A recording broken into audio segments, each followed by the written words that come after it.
Hi friends, Aju ആണ്. എല്ലാവരും സുഖമായിട്ടിരിക്കുന്നു എന്ന് വിശ്വസിക്കുന്നു. ഇന്ന് ഞാൻ സംസാരിക്കാൻ പോകുന്നത് മാർക്കറ്റിൻ്റെ അകത്തെ ഇപ്പോഴത്തെ ലെവലിൽ ഏറ്റവും മേടിക്കാൻ വേണ്ടിയിട്ട് അനുയോജ്യമായിട്ടുള്ള ബെസ്റ്റ് സ്റ്റോക്കിനെ പറ്റിയിട്ടാണ്. നമുക്കറിയാം, നമ്മൾ ചാനലിൽ വീഡിയോ ഇടാൻ നേരത്താണെങ്കിലും അതല്ലെങ്കിൽ നാലാൾ കൂടുന്ന എവിടെ ചെന്നിട്ട് സ്റ്റോക്ക് മാർക്കറ്റിനെ പറ്റി സംസാരിച്ചാലും എപ്പോഴും കേൾക്കുന്ന ഒരു ചോദ്യമാണ് best stock to buy now ഏതാണ്, അല്ലെങ്കിൽ ഇപ്പോൾ മേടിക്കാൻ പറ്റിയ ഏറ്റവും കിടിലൻ സ്റ്റോക്ക് ഏതാണെന്ന് എപ്പോഴും ആൾക്കാർ ചോദിക്കുന്ന ഒരു ചോദ്യമാണ്. അപ്പോൾ ഇന്നത്തെ ഒരു വീഡിയോ ആ ഒരു പർട്ടിക്കുലർ ടോപ്പിക്കിനെ പറ്റി തന്നെ ആയിക്കോട്ടെ എന്ന് വിചാരിച്ചു. ഓക്കെ, അപ്പോൾ എനിവേ വളരെ ഇൻട്രസ്റ്റിംഗ് ആയിട്ടുള്ള ഒരു വീഡിയോ ആയിരിക്കും. ലാസ്റ്റ് വരെ കൂടെ ഉണ്ടാകാൻ വേണ്ടി ശ്രമിക്കുക. അതേ കണക്ക് തന്നെ വീഡിയോ ലൈക്ക് ചെയ്യുന്ന കാര്യം എല്ലാവരും ഒന്ന് ഓർപ്പിക്കുന്നു. നമുക്ക് ഇന്നത്തെ ടോപ്പിക്കിലോട്ട് പോകുന്നതിന് മുന്നായിട്ട് ജസ്റ്റ് മാർക്കറ്റിൻ്റെ ഒരു ഔട്ട്ലുക്ക് നോക്കിയിട്ട് പോകാം. നിഫ്റ്റി നോക്കുകയാണെങ്കിൽ നിഫ്റ്റി ഇന്ന് ചെറിയൊരു പെർസെൻറ്റേജിൻ്റെ അപ്സൈഡ് കൂടിയിട്ടാണ് ക്ലോസ് ചെയ്തേക്കുന്നത്. 0.06% അപ്സൈഡ് കൂടിയിട്ടാണ് ക്ലോസ് ചെയ്തേക്കുന്നത്. ഇനി സ്മോൾ ക്യാപ്പിലോട്ട് വരികയാണെങ്കിൽ 0.5% അടുത്തുള്ള ഒരു അപ്സൈഡ് കൂടിയിട്ടാണ് ഇന്ന് സ്മോൾ ക്യാപ്പ് ഇൻഡെക്സ് ക്ലോസ് ചെയ്തേക്കുന്നത്. നമ്മുടെ രണ്ട് ഇൻഡെക്സസുകളും വളരെയധികം ബുള്ളിഷായിട്ട് തന്നെയാണ് നിലനിൽക്കുന്നത്. നാസ്ഡാക്ക് നോക്കുകയാണെങ്കിൽ ഇന്നലെ നല്ലൊരു അപ്സൈഡ് കൂടിയിട്ടാണ് ക്ലോസ് ചെയ്തേക്കുന്നത്. ഇന്ന് US മാർക്കറ്റ് ഓഫ് ആണെന്ന് തോന്നുന്നു. അതേ കണക്കിന് ഇന്ത്യൻ മാർക്കറ്റിൻ്റെ അകത്ത് നമ്മൾ വിക്സിലോട്ട് വരികയാണെങ്കിൽ 12.8% ഓടിയിട്ടാണ് വിക്സിൻ്റെ ക്ലോസിംഗ് നടന്നേക്കുന്നത്. വിക്സ് വളരെയധികം നോർമലൈസ്ഡ് ആയിട്ടുള്ളൊരു ലെവലിലാണ് നിൽക്കുന്നത്. അപ്പം നമ്മൾ മൊത്തത്തിൽ ഇന്ത്യൻ മാർക്കറ്റ് ആയാലും അതല്ലെങ്കിൽ US മാർക്കറ്റ് ഒക്കെ നോക്കിയാലും തന്നെ രണ്ടും വളരെയധികം ബുള്ളിഷ് ആയിട്ടുള്ളൊരു മൂവിൽ തന്നെ, അല്ലെങ്കിൽ ആ ഒരു ബുള്ളിഷ് ആയിട്ടുള്ള ട്രജക്ടറി തന്നെ പിടിച്ച് പോയിക്കൊണ്ടിരിക്കുകയാണ്. ബിറ്റ്കോയിൻ മാത്രമാണ് ചെറിയൊരു സൈഡ് വേസ് ട്രെൻഡിലോട്ട് പോയിക്കൊണ്ടിരിക്കുന്നത്. പക്ഷേ അവിടെയും വലിയ നെഗറ്റിവിറ്റി കാര്യങ്ങളൊന്നും തന്നെ നമുക്ക് ഇതുവരെ കാണാനില്ല. ഇനി നമുക്ക് ഇന്നത്തെ ഒരു മെയിൻ ടോപ്പിക്കിലോട്ട് വരാം. നമുക്കറിയാം, നമ്മുടെ മാർക്കറ്റിൻ്റെ അകത്ത് ആരെന്ത് ഡിസ്കഷൻ നടത്തിയാലും അതിൻ്റെ അകത്ത് ആദ്യം വരുന്നൊരു ചോദ്യമാണ് best stock to buy now. എപ്പോഴും നമുക്ക് ചോദിക്കാം, എന്താ പറയുക, നമ്മുടെ അടുത്ത് ആൾക്കാർ ചോദിക്കുന്ന ഒരു ചോദ്യമാണ്.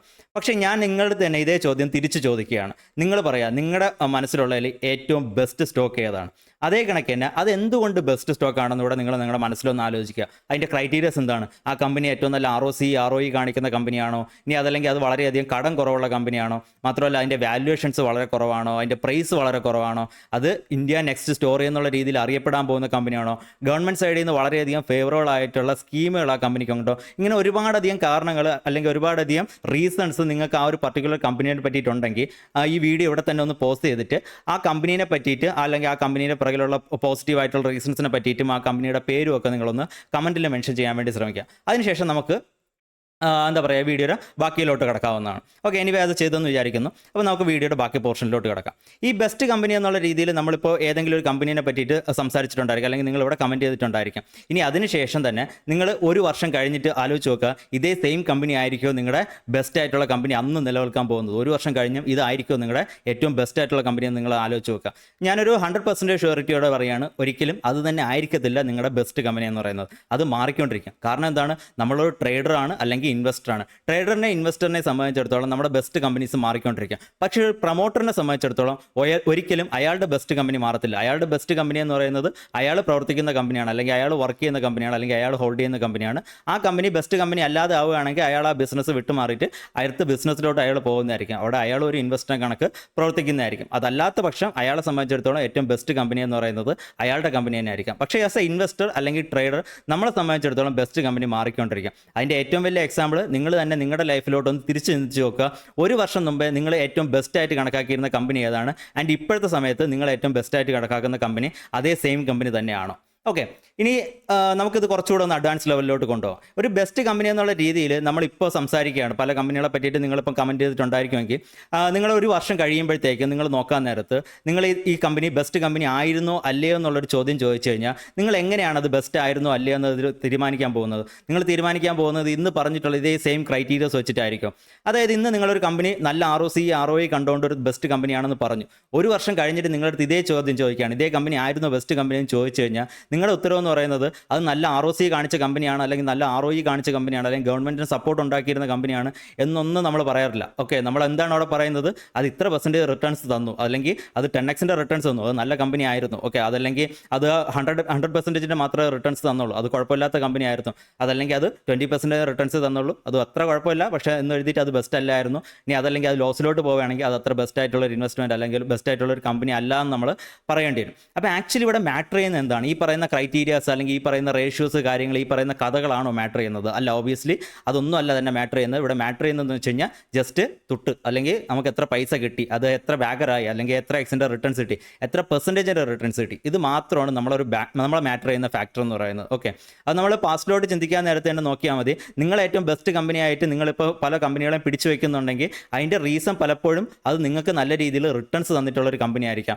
അതല്ലെങ്കിൽ നിങ്ങളുടെ കണ്ണിൽ പെട്ടിട്ട് നിങ്ങൾ ആ സ്റ്റോക്ക് എടുക്കാതെ പോയി, പക്ഷേ ഇപ്പോൾ അത് നല്ല റിട്ടേൺസിലായിരിക്കും നിൽക്കുന്നത്. അപ്പോൾ നിങ്ങളെ സംബന്ധിച്ചിടത്തോളം അത് നല്ല കമ്പനിയായിട്ട് നിങ്ങൾ കണക്കാക്കുകയാണ്. അപ്പോൾ ഇവിടെ ആക്ച്വലി നമ്മൾ നല്ല കമ്പനി എന്ന് പറയുമ്പോഴത്തേക്കും ആസ് എ ട്രേഡർ അല്ലെങ്കിൽ ഇൻവെസ്റ്റർ നമ്മളിവിടെ പറയുന്നതെന്ന് വെച്ച് കഴിഞ്ഞാൽ നല്ല ഇൻവെസ്റ്റ്മെൻറ്റുകളെ പറ്റിയിട്ടും നല്ല ട്രേഡുകളെ പറ്റിയിട്ടുമാണ് പറയുന്നത്. ഇതേ സെയിം നല്ല കമ്പനി തന്നെയാണ് ചിലപ്പോൾ ഈ ടോപ്പ് ലെവലിൽ 10x-ൻ്റെയും 20x-ൻ്റെ റിട്ടേൺസിൻ്റെ മേളിൽ പോയി മേടിച്ചതിന് ശേഷം അടുത്ത ഒരു വർഷം കഴിഞ്ഞ് നോക്കുകയാണെങ്കിൽ പലപ്പോഴും നിങ്ങൾക്ക് റിട്ടേൺസ് തരാത്ത രീതിയിൽ അല്ലെങ്കിൽ അത് താഴോട്ട് പോകുന്ന രീതിയിൽ നിങ്ങൾക്ക് കിട്ടുകയും പിന്നീട് അത് കുറച്ച് നാൾ കഴിയുമ്പോഴത്തേക്കും ചോദിക്കാൻ നേരത്ത് അത് നല്ല കമ്പനി അല്ലായിരുന്നു എന്നുള്ള ഡിസിഷനിലോട്ട് നിങ്ങൾ എത്തിച്ചേരുന്നതായിരിക്കും. ഓക്കെ, അപ്പോൾ ഇവിടെ ആക്ച്വലി നമ്മളിവിടെ ഒരു ട്രേഡറോ ഇൻവെസ്റ്ററോ എന്നുള്ള രീതിയിൽ നമ്മൾ സംസാരിക്കാൻ നേരത്ത് നല്ല കമ്പനി എന്ന് പറയുന്ന ഒരു സാധനമില്ല. ഇവിടെ ഉള്ളതെന്ന് വെച്ച് കഴിഞ്ഞാൽ നല്ല ഇൻവെസ്റ്റ്മെൻറ്റുകളും നല്ല ട്രേഡുകളും മാത്രമേ ഉള്ളൂ. ഇതിൻ്റെ ഏറ്റവും വലിയ എക്സാമ്പിളായിട്ട് ഞാനിവിടെ ഒരു സ്റ്റോക്കിൻ്റെ ഒരു എക്സാമ്പിൾ കാണിക്കാം. ഈ സ്റ്റോക്ക് ഞാൻ തന്നെ ഏകദേശം 20 റുപ്പീസ് റേഞ്ചിലോ അല്ലെങ്കിൽ 19 സംതിങ് റേഞ്ചിലോ എൻ്റെ ട്വിറ്റർ ഹാൻഡിൽ വഴിയിട്ട് സജസ്റ്റ് ചെയ്തിട്ടുണ്ടായിരുന്ന ഒരു സ്റ്റോക്കാണ്. അവിടെ നിന്ന് ആ സ്റ്റോക്ക് മേലോട്ട് കയറിപ്പോയി. ഓക്കെ, മേലോട്ട് കയറിപ്പോയി ഏകദേശം 6 മാസം ടൈം കൊണ്ട് തന്നെ അത് നല്ലൊരു പെർസെൻറ്റേജ്, ഓൾമോസ്റ്റ് 100% അടുപ്പിച്ച് റിട്ടേൺസ് തന്നു. അതിൻ്റെ ലാസ്റ്റ് നമ്മൾ തന്നെ പഴയ എന്താ പറയുക സജഷൻസിൻ്റെ എല്ലാം ഒരു ലിസ്റ്റ് എടുത്തിട്ട് ഒരു കമ്പാരിസൺ സ്റ്റഡി നടത്തിയായിരുന്നല്ലോ വേറൊരു ചാനലുമായിട്ടും. അപ്പോൾ ആ സമയത്ത് നമ്മൾ ഈ സ്റ്റോക്ക് പറഞ്ഞിട്ടുണ്ടായിരുന്നു. അതിൻ്റെ ഇതിൽ നമ്മൾ പറഞ്ഞിട്ടുണ്ടായിരുന്നു നമ്മുടെ സ്റ്റോക്ക് ഏകദേശം 30% മേളിൽ റിട്ടേൺസ് എന്നുള്ള ഒരു ലെവലിലാണ്, ആ രീതിയിലാണ് നമ്മൾ സംസാരിച്ചിട്ടുണ്ടായിരുന്നത്. പക്ഷേ ആക്ച്വലി നമ്മൾ ഈ സ്റ്റോക്കിൻ്റെ ഒരു ലൈഫ് നോക്കുകയാണെങ്കിൽ ഇതിൻ്റെ അകത്ത് ഒരു 167% മേളിൽ റിട്ടേൺസ് തന്നൊരു സമയം ഉണ്ടായിരുന്നു. അതിനുശേഷമാണ് ആ സ്റ്റോക്ക് തിരിച്ച് താഴോട്ട് വന്നേക്കുന്നത്. അപ്പോൾ ആക്ച്വലി ഇവിടെ എന്ന് വെച്ച് കഴിഞ്ഞാൽ ഈ കമ്പനി നല്ല കമ്പനിയാണോ എന്ന് ചോദിച്ചു കഴിഞ്ഞാൽ ഇത് നല്ല കമ്പനിയാണ്. പക്ഷേ ഇതിൻ്റെ ഒരു പർട്ടിക്കുലർ ടൈം ഫ്രെയിം ഉണ്ടായിരുന്നു. ഏകദേശം കഴിഞ്ഞൊരു ഓഗസ്റ്റ് മാസം മുതൽ ഈ കഴിഞ്ഞ ഫെബ്രുവരി മാസം വരെ ഇത് നല്ല ഇൻവെസ്റ്റ്മെൻ്റ് ആയിരുന്നു. അതിനുശേഷം ഇത് നല്ല ഇൻവെസ്റ്റ്മെൻറ്റുകളല്ലാതായി മാറുകയാണ്. ഓക്കെ, അപ്പോൾ എല്ലാ കമ്പനി എടുക്കാൻ നേരത്തും ആ കമ്പനിയുടെ ലൈഫ് സൈക്കിളിൽ അത് നല്ല ഇൻവെസ്റ്റ്മെൻറ്റുകളായിരിക്കുന്ന ചില പർട്ടിക്കുലർ ടൈമുകളുണ്ടായിരിക്കും. ആ ടൈമുകളിൽ മാത്രമായിരിക്കണം നമ്മൾ ആ കമ്പനികളിൽ നിൽക്കേണ്ടത്. ഓക്കെ, അപ്പോൾ ഈ രീതിയിലാണ് നമ്മൾ സ്റ്റോക്കുകൾ അനലൈസ് ചെയ്യേണ്ടത്. അല്ലാതെ നമ്മളൊരു ഒരു കമ്പനീനെ പറ്റിയിട്ട് ഇത് നല്ല കമ്പനിയാണോ എന്ന് ഒരാളുടെ അടുത്ത് ചോദിക്കാൻ നേരത്ത് അത് നല്ല കമ്പനിയാണെന്ന് വെച്ച് കഴിഞ്ഞാൽ അതിൻ്റെ ബിസിനസ്സിൻ്റെ പെർസ്പെക്റ്റീവിൽ പറയുന്നതായിരിക്കും. ഇപ്പോൾ HDFC ബാങ്കിനെ തന്നെ നോക്കാം. HDFC ബാങ്ക് കഴിഞ്ഞ 3 വർഷമായിട്ട് 4 വർഷമായിട്ട് നല്ല കമ്പനിയാണോ എന്ന് ചോദിച്ചു കഴിഞ്ഞാൽ നല്ല കമ്പനിയാണ്. പക്ഷേ അത് നല്ല ഇൻവെസ്റ്റ്മെൻറ്റ് ആയിരുന്നു എന്നുള്ള ചോദ്യം വരുമ്പോഴത്തേക്കാണ് അതിൽ നമ്മൾ പൊസിഷൻസ് ബിൽഡ് ചെയ്യണോ വേണ്ടയോ എന്നുള്ള തീരുമാനത്തിലോട്ട് എത്തുന്നത്. അപ്പോൾ നിങ്ങൾ ഇനി മുതൽ കമ്പനികൾ എന്താ പറയുക അനലൈസ് ചെയ്യുമ്പോഴത്തേക്കും അത് നല്ല കമ്പനി എന്നുള്ള പെർസ്പെക്റ്റീവിലല്ലാതെ നല്ല ഇൻവെസ്റ്റ്മെൻറ്റ് ആണോ നല്ല ട്രേഡ് ആണോ എന്നുള്ള പെർസ്പെക്റ്റീവിൽ നിങ്ങൾ അനലൈസ് ചെയ്യാൻ വേണ്ടി ശ്രമിക്കുക. അങ്ങനെ വരുമ്പോഴത്തേക്കും പല നല്ല കമ്പനീസ് അല്ലെങ്കിൽ പല റേഷ്യോസ് നല്ലതായിട്ടുള്ള പല ഗവൺമെൻറ് സൈഡിൽ നിന്ന് സപ്പോർട്ട് ഉള്ളതായിട്ടുള്ള അല്ലെങ്കിൽ പല ടൈപ്പിലുള്ള പോസിറ്റീവ് ഫാക്ടേഴ്സ് ഉണ്ട് നിറഞ്ഞു നിൽക്കുന്ന കമ്പനീസ് പോലും നിങ്ങൾക്ക് നല്ല ഇൻവെസ്റ്റ്മെൻറ്റുകളല്ല എന്നുള്ളൊരു എന്താ പറയുക ഒരു തിരിച്ചറിവിലോട്ട് നിങ്ങൾ പതുക്കെ തന്നെ എത്തിച്ചേരുന്നതായിരിക്കും. ഓക്കെ, അപ്പോൾ നമുക്ക് നല്ല കമ്പനികളല്ല മറിച്ച് നല്ല ഇൻവെസ്റ്റ്മെൻറ്റുകളും ട്രേഡുകളും ആണ് വേണ്ടതെന്ന് മനസ്സിലായി കഴിഞ്ഞു. അപ്പോൾ തന്നെ അടുത്ത ചോദ്യം ഉടനെ കമൻറ്റിൽ വരുന്നതായിരിക്കും, എന്നാൽ പിന്നെ നല്ല ഇൻവെസ്റ്റ്മെൻറ്റുകളും നല്ല ട്രേഡുകളും പറയണം എന്നുള്ള രീതിയിൽ. അപ്പോൾ നമ്മൾ മനസ്സിലാക്കേണ്ട ബേസിക് ആയിട്ടുള്ള കാര്യം നല്ല ഇൻവെസ്റ്റ്മെൻറ്റുകളും നല്ല ട്രേഡുകളും ഉണ്ട്. പക്ഷേ ആർക്ക്? ഒരു ഇൻവെസ്റ്ററിനും അതേ കണക്കിന് ട്രേഡറിനും. ഓരോ ഇൻവെസ്റ്ററും ഓരോ ട്രേഡറും വ്യത്യാസമാണ്. ഇപ്പോൾ ഞാനൊരു ഇൻവെസ്റ്ററാണ്, നിങ്ങളിൽ ഒരു ഇൻവെസ്റ്റർ ഉണ്ടായിരിക്കും. പക്ഷേ എൻ്റെ ക്യാപിറ്റൽ ആയിരിക്കത്തില്ല നിങ്ങളുടെ ക്യാപിറ്റൽ, നിങ്ങളുടെ ഏജ് ആയിരിക്കത്തില്ല എൻ്റെ ഏജ്, നിങ്ങളുടെ റിസ്ക് റേഷ്യോ ആയിരിക്കത്തില്ല എനിക്ക്. നിങ്ങൾക്ക് മാർക്കറ്റിൽ എന്തോരം ടൈം സ്പെൻഡ് ചെയ്യാൻ പറ്റും അതിൽ നിന്ന് എനിക്ക് ഒരുപാട് വ്യത്യാസങ്ങളുണ്ടായിരിക്കും. നിങ്ങളും ഞാനും ടെക്നിക്കൽസും ഫണ്ടമെൻറ്റൽസും നോക്കുന്ന രീതികളിൽ വ്യത്യാസം ഉണ്ടായിരിക്കും. നിങ്ങളുടെയും എൻ്റെയും റിട്ടേൺസിൻ്റെ എക്സ്പെക്റ്റേഷൻസിൽ വ്യത്യാസം ഉണ്ടായിരിക്കും. നിങ്ങളുടെ എന്നിലുള്ള ഇൻവെസ്റ്റർ പല ടൈപ്പിലുള്ള, നിങ്ങൾ ചിലപ്പോൾ വാല്യൂ ഇൻവെസ്റ്റർ ആയിരിക്കും, ഞാൻ ചിലപ്പോൾ ഗ്രോത്ത് ഇൻവെസ്റ്റർ ആയിരിക്കാം. അപ്പോൾ ഈ രീതിയിൽ ഇൻവെസ്റ്ററുകളും ട്രേഡറുകളും മാറിക്കൊണ്ടിരിക്കും. ഇതെല്ലാം തന്നെ ഇൻഡിവിജ്വലി ഡിപ്പെൻഡൻ്റ് ആയിരിക്കുന്ന സാധനമാണ്. അല്ലാതെ ഒരാൾ വന്നിട്ട് ഇതാണ് ബെസ്റ്റ് സ്റ്റോക്ക് എന്ന് പറഞ്ഞു കഴിഞ്ഞാൽ ഇതാണ് അടുത്ത വർഷത്തേക്ക് ബെസ്റ്റായിട്ട് പെർഫോം ചെയ്യാൻ പോകുന്ന ഒരു സ്റ്റോക്ക് എന്ന് പറഞ്ഞിട്ട് ഒരു SME സ്റ്റോക്ക് പറയുകയാണെങ്കിൽ ആ SME സ്റ്റോക്കിൻ്റെ അകത്ത് എത്ര പേർക്ക് പൊസിഷൻ എടുക്കാൻ പറ്റും? ഇപ്പോൾ SME സ്റ്റോക്ക് എന്ന് പറയുമ്പോഴത്തേക്കും ഓബിയസ്ലി അതിൻ്റെ അകത്ത് ഒരു 50,000 രൂപയോ 1,00,000 രൂപയോ 1,50,000 രൂപ പൊസിഷൻ എടുക്കേണ്ടി വരും. അപ്പോൾ നിങ്ങളുടെ കയ്യിലുള്ള ക്യാപിറ്റൽ തന്നെ മൊത്തത്തിൽ 2,00,000 രൂപ ആയിരിക്കും. നിങ്ങൾ അങ്ങനെ ഒരു സ്റ്റോക്കിൻ്റെ അകത്ത് പൊസിഷൻ എടുക്കും. എടുത്തു കഴിഞ്ഞാൽ തന്നെ അതിൻ്റെ അകത്ത് നിങ്ങൾ ആ സ്റ്റോക്ക് സ്റ്റോപ്പ് ലോസ് അടിക്കുകയാണെങ്കിൽ നിങ്ങളുടെ പോർട്ട്ഫോളിയോ എത്ര പെർസെൻറ്റേജ് അതിൻ്റെ അകത്ത് നഷ്ടപ്പെടാനുള്ള ചാൻസ് ഉണ്ട്. ഓക്കെ, അപ്പോൾ ഇങ്ങനെയുള്ള ഒരുപാട് പ്രശ്നങ്ങൾ വരുന്നതായിരിക്കും. നമ്മളിപ്പോൾ ഒരു SME സ്റ്റോക്ക് കയറിപ്പോയി 10x 20x ഒക്കെ ആയി കഴിഞ്ഞതിന് ശേഷം കണ്ടില്ല ഞാൻ പറഞ്ഞ സ്റ്റോക്കാണ് ഇത്ര ആയി എന്ന് പറഞ്ഞിട്ട് അതിൻ്റെ അകത്ത് നമുക്ക് രണ്ടാമത് ആ സ്റ്റോക്കിനെ മെൻഷൻ ചെയ്തുകൊണ്ട് നമുക്ക് ഇത് കണക്ക് യൂട്യൂബ് വീഡിയോസിൽ സംസാരിക്കാം. ഇനി അതല്ലെങ്കിൽ നമുക്ക് അതിനെ പറ്റിയിട്ട് ട്വിറ്റ് കാര്യങ്ങളൊക്കെ ഇടാം. പക്ഷേ ആ സ്റ്റോക്ക് താഴത്തെ ലെവലിൽ കണ്ടപ്പോൾ പോലും നമുക്ക് അതിൻ്റെ അകത്ത് പൊസിഷൻ എടുക്കാൻ പറ്റിയ ഒരു ലെവൽസിലായിരുന്നു നമ്മളെന്നുള്ള ചോദ്യമൊക്കെ ഉണ്ട്. അപ്പോൾ ഒരു നല്ല ഇൻവെസ്റ്റ്മെൻറ്റ്, ഒരു ബെസ്റ്റ് ഇൻവെസ്റ്റ്മെൻറ്റ് എന്ന് പറഞ്ഞ സാധനമേ ആക്ച്വലി ഇല്ല. അങ്ങനെ ഒരു സ്റ്റോക്ക് കിട്ടിയാൽ തന്നെ ഒരു ബെസ്റ്റ് ആയിട്ടുള്ള സ്റ്റോക്ക് എന്ന് പറഞ്ഞിട്ട് നമുക്കൊരു 10 ബാഗർ കിട്ടിയാൽ പോലും മാർക്കറ്റിൻ്റെ അകത്ത് അതല്ലാതെ 100 ബാഗർ കാണിച്ച വേറൊരു സ്റ്റോക്ക് ഉണ്ടായിരിക്കും, അത് നമ്മൾ ജലസാക്കുന്നതായിരിക്കും. ഓക്കെ, അപ്പോൾ അവിടെ ബെസ്റ്റ് എന്ന് പറഞ്ഞ സാധനം അപ്പം തന്നെ അതിൻ്റെ എന്താ പറയുക, ആ ബെസ്റ്റ് എന്ന് പറഞ്ഞ പട്ടം അടുത്ത മറ്റേ സ്റ്റോക്കിലോട്ട് പോയി കഴിഞ്ഞു. അപ്പോൾ ഇവിടെ എന്ന് വെച്ച് കഴിഞ്ഞാൽ ഗുഡ് ഇൻവെസ്റ്റ്മെൻറ്റുകളും ഗുഡ് ട്രേഡുകളും മാത്രമേ ഉള്ളൂ. ഇതിൻ്റെ അകത്ത് ബെസ്റ്റ് എന്ന് പറഞ്ഞ സാധനം തന്നെ ഉദിക്കുന്നില്ല. അത് മാത്രമല്ല, ഈ ഗുഡിൻ്റെ അകത്തും investor to investor, trader to trader, ഇതെല്ലാം തന്നെ വ്യത്യാസപ്പെട്ടിരിക്കുന്ന കാര്യമായിരിക്കും. അല്ലാതെ എൻ്റെ ബെസ്റ്റ് ആയിരിക്കില്ല നിങ്ങളുടെ ബെസ്റ്റ് ആയിരിക്കത്തില്ല വേറൊരാളുടെ ബെസ്റ്റ് എന്ന് പറയുന്നത്. ഞാൻ ഇന്ന് ഈ വീഡിയോ ഇടാനുള്ള മെയിൻ റീസൺ എന്ന് പറഞ്ഞാൽ, എനിക്ക് ഏകദേശം 2-3 റിക്വസ്റ്റുകൾ വന്നിട്ടുണ്ടായിരുന്നു പോർട്ട്ഫോളിയോ റീസ്ട്രക്ചറിങ്ങിനെ പറ്റിയിട്ട്. അതായത് അവരുടെ പോർട്ട്ഫോളിയോക്കകത്ത് ഒരുപാടധികം സ്റ്റോക്കുകളായിപ്പോയി, പോർട്ട്ഫോളിയോ അല്ലെങ്കിൽ നമ്പർ ഓഫ് സ്റ്റോക്കുകളുടെ എണ്ണം കുറയ്ക്കണം. അപ്പോൾ അതിന് വേണ്ടിയിട്ട് കുറച്ച് റിക്വസ്റ്റുകൾ വന്നിട്ടുണ്ട്. ഇതെല്ലാം തന്നെ മിക്ക സ്റ്റോക്കുകൾ നോക്കുകയാണെങ്കിൽ നമ്മളിവിടെ പറഞ്ഞ സ്റ്റോക്കുകൾ തന്നെ ആയിരിക്കും. പക്ഷേ എന്നിരുന്നാൽ പോലും ഇതിലെല്ലാം തന്നെ എല്ലാവർക്കും ആപ്റ്റ് ആയിട്ടുള്ള കമ്പനീസ് അല്ല. ഇതിലെല്ലാം തന്നെ എല്ലാ സമയത്തും ബെസ്റ്റ് ആയിട്ടുള്ള ഇൻവെസ്റ്റ്മെൻറ്റുകളല്ല. ബെസ്റ്റ് ആയിട്ടുള്ള ഇൻവെസ്റ്റ്മെൻറ്റുകളാണെങ്കിലും നിങ്ങളിലുള്ള ഇൻവെസ്റ്ററിനെ സംബന്ധിച്ചിടത്തോളം ചിലപ്പോൾ അത് ബെസ്റ്റ് ആയിട്ടുള്ള ഒരു സ്റ്റോക്കും ആയിരിക്കത്തില്ല. അപ്പോൾ നമ്മളെപ്പോഴും ചെയ്യേണ്ടതെന്ന് വെച്ച് കഴിഞ്ഞാൽ, ഒരു ഇൻവെസ്റ്ററിനെ സംബന്ധിച്ചിടത്തോളം, ട്രേഡറിനെ സംബന്ധിച്ചിടത്തോളം അയാൾക്ക് ഏറ്റവും ബെസ്റ്റ് ആയിട്ടുള്ള സ്റ്റോക്ക് ഏതാണെന്ന് ചോദിക്കുകയാണെങ്കിൽ അത് സ്വന്തമായിട്ട് സെലക്ട് ചെയ്യുന്നതായിരിക്കും ഏറ്റവും അനുയോജ്യമായ കാര്യം. ഇനി മാത്രമല്ല, ഇനി നമുക്കൊരു ബെസ്റ്റ് ആയിട്ടുള്ള ഇൻവെസ്റ്റ്മെൻറ്റ് അല്ലെങ്കിൽ ബെസ്റ്റ് ആയിട്ടുള്ള ട്രേഡ് കിട്ടിയെന്ന് വിചാരിക്കുക. ഈ പറയുന്ന ക്രൈറ്റീരിയാസ് എല്ലാം പാലിച്ചുകൊണ്ട് എൻ്റെ പോർട്ട്ഫോളിയോയ്ക്കും എൻ്റെ ഏജിനും എൻ്റെ കാര്യങ്ങൾക്കെല്ലാം ആപ്റ്റ് ആയിട്ടുള്ള ഒരു സ്റ്റോക്ക് എനിക്ക് കിട്ടി.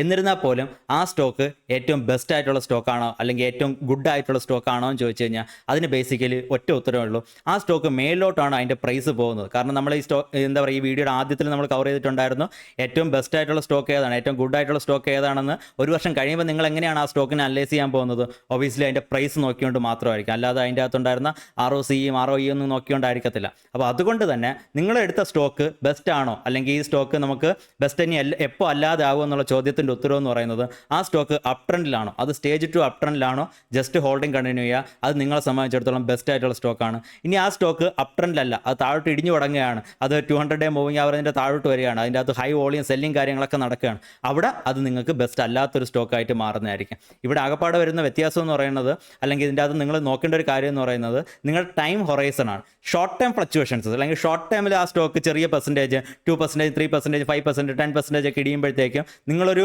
കുറച്ചുകൂടെ വലിയ ഹൊറൈസണിൽ നോക്കുന്ന ഒരു വ്യക്തിയാണ്. നിങ്ങൾക്ക് 5 ഇയർ 10 ഇയർ ആണ് നിങ്ങളുടെ ടാർഗറ്റ്. എന്നിട്ട് ഈ പറയുന്ന 2%, 3%, 5% ഹൊറൈസണിൽ വരുന്ന ചെറിയ ചെറിയ സെല്ലിങ്ങുകൾ നിങ്ങളെ ബാധിക്കാൻ പാടില്ല. അപ്പോൾ നിങ്ങളുടെ ആ ഹൊറൈസണിന് അനുസരിച്ചിട്ട് നിങ്ങൾ അതിൻ്റെ അകത്തുനിന്ന് എക്സിറ്റ് എടുക്കാൻ വേണ്ടി നോക്കണം, അല്ലെങ്കിൽ ഇതിൻ്റെ സ്റ്റേജ് മാറുന്നത് നിങ്ങൾ അനലൈസ് ചെയ്യാൻ വേണ്ടി നോക്കണം. അതല്ലാത്ത പക്ഷം അത് ബാക്കിയുള്ള കാര്യങ്ങൾ വെച്ച് നോക്കുകയാണെങ്കിൽ എപ്പോഴും ബെസ്റ്റ് ആയിട്ടുള്ള സ്റ്റോക്ക് ഏതാണ്, അല്ലെങ്കിൽ ഏറ്റവും ഗുഡ് ആയിട്ടുള്ള സ്റ്റോക്ക് ഏതാണെന്ന് ചോദിച്ചു കഴിഞ്ഞാൽ അതിന് ഒറ്റ ഉത്തരവേ ഉള്ളൂ: അത് സ്റ്റോക്ക് പ്രൈസ് മേലോട്ട് പോയിക്കൊണ്ടിരിക്കുന്ന സ്റ്റോക്കാണ്. ആൻഡ് ആ സ്റ്റോക്കിൻ്റെ അകത്ത് നിങ്ങൾക്ക് ബെസ്റ്റ് ആയിട്ടുള്ള ഇൻവെസ്റ്റ്മെൻറ്റ് എവിടെയാണെന്ന് ചോദിച്ചു കഴിഞ്ഞാൽ അതിൻ്റെ ഏകദേശം താഴത്തെ ഭാഗത്ത് മേടിക്കുകയും ഏകദേശം മേലത്തെ ഭാഗത്ത് സെല്ല് ചെയ്യാൻ പറ്റിക്കഴിഞ്ഞാൽ അത് നിങ്ങളെ സംബന്ധിച്ചിടത്തോളം ഒരു ബെസ്റ്റ് ആയിട്ടുള്ള ഒരു ഇൻവെസ്റ്റ്മെൻറ്റുമാണ്. ഓക്കെ, ഈ രീതിയിൽ വേണം നിങ്ങൾ സ്റ്റോക്ക് മാർക്കറ്റിനെ അപ്രോച്ച് ചെയ്യാൻ വേണ്ടിയിട്ട്. എപ്പോഴും നമുക്കറിയത്തില്ല, നമ്മൾ മീനൊക്കെ എടുക്കാൻ നേരത്ത് തലയും വാലും കളയുന്നത് പോലെ, നടുക്കുള്ള പോർഷൻ മാത്രം എടുക്കുന്ന പോലെ, നോർമലി നമ്മൾ ഇൻവെസ്റ്റ്മെൻറ്റുകൾ ചെയ്യാൻ നേരത്ത് നമുക്ക് ഏറ്റവും ബോട്ടത്തിൽ ഒരിക്കലും സ്റ്റോക്കുകളെ പിടിക്കാൻ പറ്റത്തില്ല, ഏറ്റവും ടോപ്പിൽ നമുക്ക് സ്റ്റോക്കുകൾ വിൽക്കാനും പറ്റത്തില്ല. നമുക്കതിന് ചെയ്യാൻ പറ്റുന്നതെന്ന് വെച്ച് കഴിഞ്ഞാൽ ആ ട്രെൻഡ് റൈഡ് ചെയ്ത് കൊണ്ടുപോകാമെന്ന് മാത്രമേ നമുക്ക് പറ്റത്തുള്ളൂ.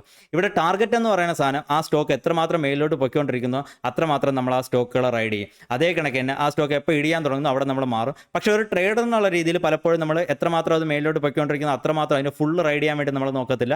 മറിച്ച് മാത്തമാറ്റിക്കൽ ആയിട്ടുള്ള ടാർഗറ്റുകൾ നമ്മൾ വയ്ക്കുന്നതായിരിക്കും. പ്രീ ഡിസൈഡഡ് ആയിട്ട് 10%-ലോ 15%-ലോ ഒക്കെ എക്സിറ്റ് ആവണോ എന്നുള്ള രീതിയിൽ നമ്മൾ പ്രീ ഡിസൈഡഡ് ആയിട്ടുള്ള ടാർഗറ്റുകൾ വയ്ക്കുന്നതായിരിക്കും. അങ്ങനെ അല്ലാത്ത പക്ഷം നമ്മൾ ഒരു ഇൻവെസ്റ്റർ എന്ന പെർസ്പെക്റ്റീവിൽ ചിന്തിക്കുകയാണെങ്കിൽ ആ സ്റ്റോക്കിൻ്റെ long term trend up trend ആണോ, നമ്മൾ അതിൽ ജസ്റ്റ് ഇൻവെസ്റ്റഡ് ആയിട്ടിരിക്കുക. വളരെയധികം ആലോചിച്ച്, അല്ലെങ്കിൽ ഈ സ്റ്റോക്ക് കൊള്ളാമോ, ഇപ്പോൾ ഇന്നിപ്പോൾ ഒരു എക്സാമ്പിൾ പറയുകയാണെങ്കിൽ, ഇന്ന് ഞാൻ ഹോൾഡ് ചെയ്യാത്ത ഏതെങ്കിലും ഒരു സ്റ്റോക്ക് കയറുന്നു, ഞാൻ ഹോൾഡ് ചെയ്ത സ്റ്റോക്ക് കയറിയില്ല, നാളെ വേറെ ഏതെങ്കിലും ഒരു സ്റ്റോക്ക് കയറുന്നു, എൻ്റെ സ്റ്റോക്ക് കയറുന്നില്ല. അപ്പോൾ എൻ്റെ സ്റ്റോക്ക് കയറാത്തൊരു മാസം ഉണ്ടെന്ന് വിചാരിക്കാം, അത് എൻ്റെ സ്റ്റോക്കിനെ പുച്ഛിച്ച് അല്ലെങ്കിൽ ആ സ്റ്റോക്കിൽ നിന്ന് മാറാനുള്ളൊരു കാര്യമായിട്ട് നിങ്ങൾ എടുക്കേണ്ടതില്ല. പലപ്പോഴും നമ്മൾ നോക്കുകയാണെങ്കിൽ ഏറ്റവും കൂടുതൽ മൾട്ടി ബാഗർ ഓപ്പർച്യൂണിറ്റീസ് പല ആൾക്കാരെ ഇന്ന് മിസ് ചെയ്ത് പോകുന്നത് ഈ ഒറ്റ റീസൺ കൊണ്ടാണ്. ഇതിനെപ്പറ്റി നമ്മൾ ഇതിന് മുമ്പ് ഒരു സ്റ്റഡിയും കൃത്യമായിട്ട് ഇട്ടിട്ടുണ്ടായിരുന്നു. അതായത് ഒരു 12 മാസം അല്ലെങ്കിൽ ഒരു 1.5 വർഷം ഒരു സ്റ്റോക്കൊക്കെ മേലിലോട്ട് പോവുകയാണെങ്കിൽ അതിൻ്റെ അകത്ത് ആ സ്റ്റോക്ക് ആക്ച്വലി അപ് ട്രെൻഡിൽ നിൽക്കുന്ന, ആ സ്റ്റോക്ക് ആക്ച്വലി ആക്ച്വലി കത്തിക്കയറി പോകുന്ന വളരെ കുറച്ച് ദിവസങ്ങൾ മാത്രമേ ഉണ്ടായിരിക്കത്തുള്ളൂ.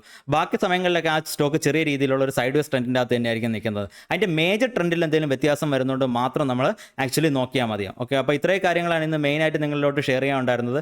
വീഡിയോ യൂസ്ഫുൾ ആയെന്ന് വിചാരിക്കുന്നു. അതേ കണക്കിന് വീഡിയോ ലൈക്ക് ചെയ്യുന്ന കാര്യം എല്ലാവരും ഒന്നുകൂടെ ഒന്ന് ഓർപ്പിക്കുന്നു.